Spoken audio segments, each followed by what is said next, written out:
Bismillahirrahmanirrahim. Assalamualaikum warahmatullahi wabarakatuh. Alhamdulillahilladzi hadana lihadza wa ma kunna linahtadiya laula an hadanallah. Laqad ja'at rasulur rabbina bil haqqi wa nudu an tilkumul jannatu uristumuha bima kuntum ta'malun. Tsumma salatu wassalamu ala Rasulillah wa ala alihi wa ashabihi wa azwajihi thayyibin tahirin ila yaumiddin, amma ba'du. Rabbi syrah li sadri wa yassir li amri wahlul 'uqdatam min lisani yafqahu qawli. Rabbi zidni ilman warzuqna fahman. Bapak-bapak, ibu-ibu yang dimuliakan oleh Allah Subhanahu wa taala, alhamdulillah, syukur kita kepada Allah Subhanahu wa taala semoga terus terucap dari lisan kita atas begitu banyaknya nikmat yang sudah Allah Subhanahu wa taala berikan kepada kita, baik itu nikmat kesehatan, keafiatan, dan nikmat iman yang Allah masih tetapkan di dalam hati kita sampai saat ini. Maka atas begitu banyaknya nikmat ini sudah sepantasnya kita sebagai seorang hamba, yakni hamba dari Allah Subhanahu wa taala, memanjatkan puji syukur kita selalu kepada Zat yang Maha Tinggi, Zat yang Maha menguasai seluruh 7 lapis langit dan 7 lapis bumi, yaitu Zat Allah Subhanahu wa taala. Karena sebagaimana firman Allah Subhanahu wa taala, bahwa barang siapa yang bersyukur kepadaku, maka akan aku lipat gandakan nikmat darinya. Bapak Ibu yang dimuliakan oleh Allah Subhanahu wa taala, selanjutnya salawat dan juga salam semoga terus kita kirimkan kepada Nabi kita, Nabi besar Muhammad sallallahu alaihi wasallam, beserta seluruh sahabat-sahabat beliau yang mulia, dan juga kepada keluarga beliau radhiyallahu taala anhum ajma'in, dan kepada pengikut setia Nabi Muhammad hingga hari kiamat nanti. Dan tak lupa kita terus mengingatkan kepada diri kita untuk berusaha agar selalu istiqomah di atas jalan yang telah dibuat oleh Nabi Muhammad SAW, serta selalu memantaskan diri kita agar kita termasuk dari golongan umat Nabi Muhammad yang setia kepada beliau sampai Allah memanggil kita kembali kepadanya. Bapak Ibu yang dimuliakan oleh Allah Subhanahu wa taala, insyaallah pada kesempatan kali ini kita akan memulai kajian kita, yakni memfokuskan kepada bab tauhid. Dan bab tauhid tersebut kita akan ambil kebanyakan materinya, yakni dari Sahih Al-Bukhari dan juga beserta syarah-syarahnya. Entah itu dari kitab Fathul Bari atau mungkin juga Fathul Bari lagi, yakni punya Ibnu Rajab dan juga punya Ibnu Hajar Al-Asqalani, dan juga kitab Sahih Syarah Bukhari lainnya yang dibuat oleh ulama-ulama kita terdahulu. Kenapa kami memilih kitab Sahih Al-Bukhari? Karena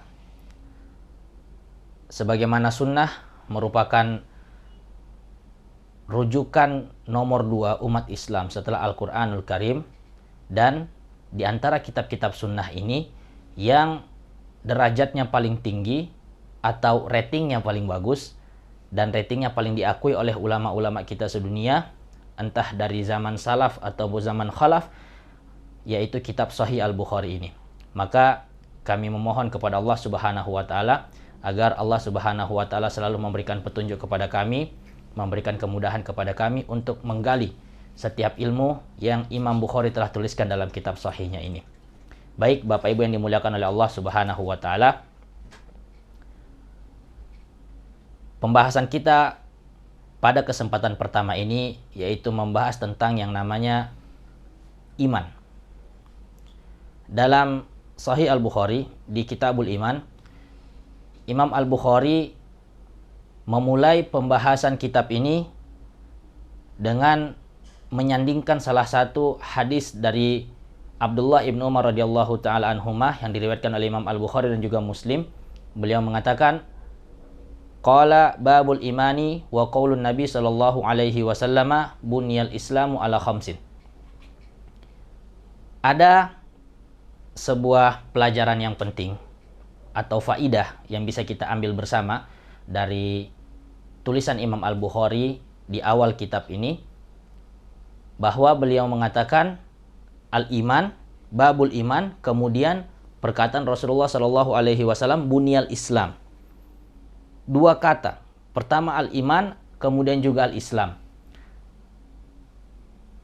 Imam Bukhari seakan-akan ingin menyampaikan bahwa keimanan seseorang itu memiliki tingkatan-tingkatan, dan sebelum seseorang dikatakan beriman, dia harus memasuki satu fase terlebih dahulu, yaitu fase Islam. Sebagaimana hadis Jibril yang masyhur dari sahabat Umar bin Khattab diriwayatkan oleh Imam Muslim, di situ Jibril alaihi salam yang mendatangi Rasulullah Shallallahu Alaihi Wasallam beserta para sahabatnya, beliau menyerupai seorang laki-laki, yaitu ingin bertujuan bertanya kepada Rasulullah Shallallahu Alaihi Wasallam tentang perihal Islam, iman, dan juga ihsan. Artinya bahwa seseorang dikatakan beriman setelah dia telah berislam terlebih dahulu, dan tidak semua orang yang sudah dikatakan berislam masuk ke dalam kategori orang yang beriman. Kemudian Imam Al-Bukhari rahimahullah memulai menjelaskan bahwa iman tersebut qaulun wa amalun yazidu wa yanqus. Ini adalah pengertian iman yang sama juga dikatakan oleh ulama-ulama salaf kita, bahwa iman adalah perkataan dan perbuatan. Yazidu wa yanqus. Kadang bertambah dan kadang juga berkurang. Kita akan bahas satu persatu. Pertama, perkataan beliau, al-imanu qaulun wa amal. Sejatinya, iman itu adalah ucapan yang mengucapkan dua kalimat syahadat, yaitu asyhadu an la ilaha illallah wa asyhadu anna muhammadar rasulullah. Ketika seseorang telah mengucapkan dua kalimat syahadat ini, maka dia memasuki satu pintu pertama dari keimanan tersebut. Dan setelahnya, ucapan la ilaha illallah dan juga bahwa tiada nabi selain Nabi Muhammad SAW harus dibarengi dengan yang namanya tindakan. Disitulah maksud dari perkataan amal. Ada konsekuensi-konsekuensi yang diwajibkan kepada setiap seorang muslim setelah dia mengucapkan dua kalimat syahadat. Di beberapa penjelasan yang lain dikatakan bahwa iman itu adalah keyakinan dengan hati, kemudian diucapkan dengan lisan, kemudian dibuktikan dengan perbuatan yang dilakukan oleh anggota tubuh kita. Keyakinan dalam hati bahwa tiada Tuhan selain Allah dan Nabi Muhammad adalah benar utusan Allah Subhanahu wa taala. Keyakinan tersebut diikrarkan dengan lisan kita. Lisan kita mengucapkan dua kalimat syahadat. Setelah kita mengucapkan dua kalimat syahadat, anggota tubuh kita wajib untuk mengerjakan ibadah-ibadah yang telah ditetapkan dalam syariat kita. Kemudian Imam Al-Bukhari ingin menekankan dalam bab ini bahwasanya iman itu terkadang naik dan terkadang turun. Beliau mengatakan al-imanu yazidu wa yanqus. Pertanyaannya, bagaimana iman seseorang bisa dikatakan naik dan bagaimana iman seseorang dikatakan turun? Kemudian, apa sih makna sebenarnya dari naik dan turun ini? Salah satu penjelasan yang sangat bagus, sangat baik disampaikan oleh Imam Ibnu Hajar al-Asqalani, bahwa beliau mengatakan maksud dari keimanan seseorang naik dan turun itu bukan berarti iman itu akan habis. Tidak. Selama seseorang masih mengucapkan kalimat syahadat dan tidak melakukan pembatal-pembatal keislaman, contoh seperti dia menyembah berhala dan lain sebagainya, maka iman masih tersisa di dalam hatinya. Hanya dengan amalan-amalan tertentu iman tersebut bisa menjadi sempurna, dan jika melakukan perbuatan-perbuatan tertentu, kesempurnaan iman tersebut nilainya akan berkurang. Kemudian dijelaskan lagi bahwa salah satu contohnya, yakni di saat seseorang, yakni hamba dari Allah Subhanahu wa taala, banyak berzikir kepada Allah Subhanahu wa taala, banyak mengingat Allah Subhanahu wa taala, banyak melakukan ibadah-ibadah kepada Allah Subhanahu wa taala, dikatakan pada saat itu imannya bertambah dan mendekati yang namanya nilai kesempurnaan, yazid. Kemudian di lain sisi, jika ada seorang hamba Allah Subhanahu wa taala yang ghaflah, lalai dari Allah Subhanahu wa taala, kemudian lupa kepada Allah Subhanahu wa taala dengan melakukan perbuatan-perbuatan dosa, perbuatan-perbuatan yang dilarang dalam syariat kita, maka dikatakan pada saat itu iman fulan ini atau iman seseorang ini akan menurun nilainya dari nilai sempurna, yangkus. Kemudian Imam Bukhari ingin menekankan tentang pendapat para ulama bahwa iman tersebut kadang bertambah dan kadang berkurang, dengan mengambil beberapa ayat dalam Al-Quranul Karim. Salah satunya ada di surah Al-Kahfi ayat 18, bahwasanya Al-Kahfi ayat 13, bahwa Allah Subhanahu wa taala berfirman, wazidnahum hudan. Wazidnahum hudan. Dan kami tambahkan kepada mereka hidayah kami. Perhatikan kata-kata tambahkan. Allah menambahkan hidayah kepada mereka. Siapa mereka? Di dalam ayat ini, yaitu ayat ke-13 dari surat Al-Kahfi ini, menceritakan tentang fityatun amanu bi rabbihim, sekelompok pemuda yang beriman kepada Tuhannya. Di situ dimulai dengan kata iman tersebut dalam ayat itu. Amanu bi rabbihim, sekelompok pemuda ini beriman kepada Tuhannya. Kemudian setelah keimanan tersebut mereka lebih taat lagi kepada Tuhannya, Allah katakan kami tambahkan. Ada bukti bahwa iman seseorang bisa bertambah. Kemudian tujuan Imam Bukhari ingin menekankan hal ini karena ada beberapa firqah, ada beberapa kelompok dari kelompok-kelompok Islam yang mengatakan bahwa iman tersebut tidak bertambah dan tidak berkurang. Dan juga ada sebagian kelompok yang mengatakan bahwa iman itu cukuplah hanya dengan ucapan, tanpa perlu perbuatan. Kelompok-kelompok ini yang ingin dikonter oleh Imam Al-Bukhari dan ingin beliau sampaikan dalil-dalilnya secara jelas dari Al-Quran dan juga Sunnah, bahwa iman tersebut tidak cukup harus dengan lisan.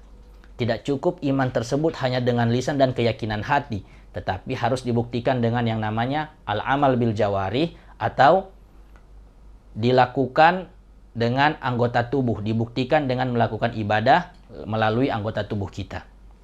Kemudian juga Imam Al-Bukhari rahimahullahu ta'ala memberikan satu contoh yang lain, tanda bahwasanya iman itu kadang bertambah dan kadang berkurang. Beliau mengatakan, wal hubbu fillah wal bughdu fillah minal iman.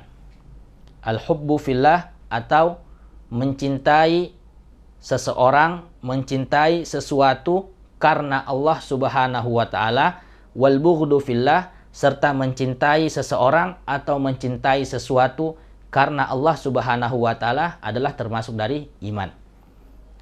Imam Bukhari mengutip sebuah hadis yang diriwayatkan oleh Imam Abu Daud, yang bunyinya kurang lebih sama dengan penggalan kalimat tadi. Al-hubbu fillah wal bughdu fillah, mencintai karena Allah dan membenci karena Allah. Artinya beliau ingin menjelaskan antara sifat cinta, sifat suka, dan juga sifat membenci itu ada saling at-tafawud. Kadang bertambah, kadang berkurang. Sebagaimana rasa kita suka kepada seseorang, kadang naik, kadang turun. Begitu juga Imam Bukhari ingin menjelaskan bahwa iman itu kadang naik, kadang turun. Sebagaimana wujud jika kita mencintai seseorang karena Allah Subhanahu wa taala adalah bagian daripada iman. Karena di beberapa bab selanjutnya nanti Imam Bukhari ingin mengatakan bahwa al-hubbul ansar minal iman, hubbul ansari minal iman.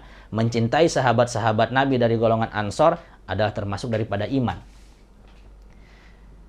Itulah beberapa dalil, beberapa argumen yang ingin disampaikan oleh Imam Al-Bukhari di saat beliau ingin menjelaskan bahwa iman seseorang bisa naik dan bisa juga turun.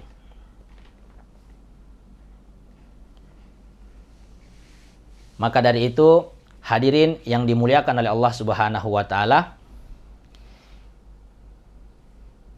dari beberapa penggalan ayat dan juga hadis yang sudah kami sampaikan tadi, serta beberapa pendapat ulama yang sudah kami jelaskan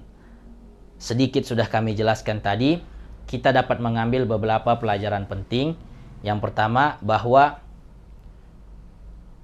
ranah iman itu lebih khusus daripada ranah Islam. Yakni tidak setiap orang yang sudah dikatakan muslim bisa dikatakan orang mukmin. Tetapi setiap mukmin sudahlah pasti seorang muslim. Kemudian yang kedua, Imam Bukhari ingin menjelaskan bahwa iman itu adalah keyakinan dengan hati, kemudian diucapkan dengan lisan, dan dibuktikan dengan pekerjaan atau dengan pekerjaan anggota tubuh kita. Kemudian juga beliau ingin kemudian poin ketiga, bahwa iman seseorang itu kadang bertambah, kadang turun. Bertambah dengan melakukan amalan-amalan ketaatan kepada Allah Subhanahu wa taala, dan juga turun jika melakukan kemaksiatan-kemaksiatan kepada Allah Subhanahu wa taala. Beliau memberikan sebuah analogi antara perasaan cinta dan juga perasaan benci, di mana perasaan cinta dan benci ini kadang naik, kadang turun. Hadirin yang dimuliakan oleh Allah Subhanahu wa taala, mungkin cukup sekian apa yang bisa kami sampaikan di kesempatan kali ini.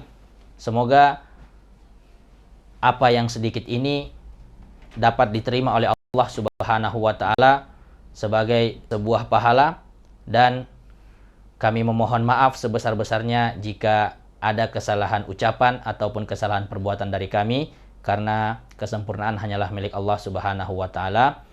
Dan juga tidak henti-hentinya kami selalu berdoa memohon kepada Allah Subhanahu wa taala agar Allah Subhanahu wa taala selalu memudahkan langkah kita untuk terus beramal soleh, terus mendekatkan diri kita kepada Allah Subhanahu wa taala sampai Allah Subhanahu wa taala memanggil kepada kita, dan juga agar Allah Subhanahu wa taala terus membimbing kami, terus menuntun kami untuk istiqomah berjalan di atas jalan yang dilandasi dengan ilmu.